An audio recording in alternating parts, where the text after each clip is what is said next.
आदम और हव्वा की मोहब्बत की कहानी। कुरान और हदीस के मुताबिक जब अल्लाह ने आदम अलैहिस्सलाम को मिट्टी से पैदा किया और उन्हें रूह की, तो वो तमाम फरिश्तों से ज्यादा इल्म वाले बनाए गए। तमाम फरिश्तों को आदम को सजदा करने का हुक्म हुआ सिवाय इब्लीस के, जो तकब्बुर की वजह से इनकार कर गया। आदम को जन्नत में रखा गया जहां उन्हें हर किस्म की नेमत दी गई, लेकिन वहां उन्हें तन्हाई महसूस हुई। तब अल्लाह ने उनकी बाईं पसली से हव्वा को पैदा किया। जब आदम ने उन्हें देखा तो वो महव हो गए। हदीस में आता है कि आदम ने कहा, मेरी जान, मेरी रूह, मेरी खुशी।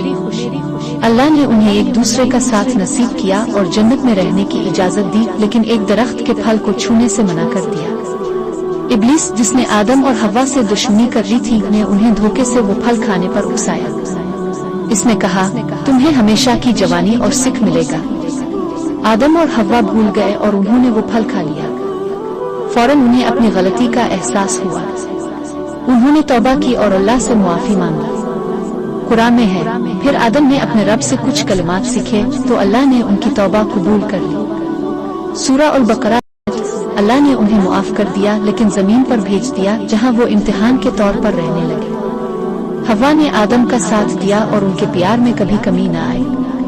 हदीस में आता है कि आदम ने हव्वा से कहा, हम गुनाह की वजह से जन्नत से दूर हो गए, लेकिन अल्लाह की रहमत से हम एक दूसरे के साथ हैं। जमीन पर उन्होंने मेहनत की दुआएं की और अल्लाह की इबादत करते रहे। उनकी मोहब्बत की कहानी इंसानियत की पहली मिसाल बनी, जहां गलतियां हुई, मुआफी मिली और प्यार कायम रहा। सबक आदम और हव्वा की कहानी सिखाती है कि इंसान गलतियां कर सकता है, लेकिन सच्ची तौबा और अल्लाह पर भरोसा रखने से मुआफी मिलती है।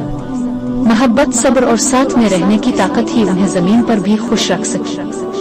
कुरान, सूरा अल बकरा, सूरा अल अराफ। हदीस, सही बुखारी, सही मुस्लिम।